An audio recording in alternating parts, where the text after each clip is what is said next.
اللهم املأ بيوتنا بالعفو والعافية.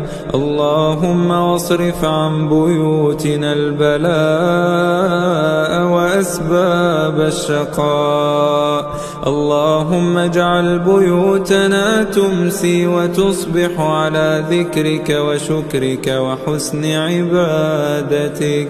اللهم لا تدع في بيوتنا ولا بيوت المسلمين هما إلا فرجته، ولا كربا إلا نفسته، ولا مريضا إلا شفيته، ولا مريضا إلا شفيته، ولا مبتلا إلا عافيته، ولا غائبا إلا رددته، ولا ولدا إلا أصلحته، ولا ولدا إلا أصلحته، ولا والدا إلا وفقته، ولا دينا إلا قضيته، ولا عقيما إلا وهبته، ولا عقيما إلا وهبته، برحمتك وعطائك وجودك يا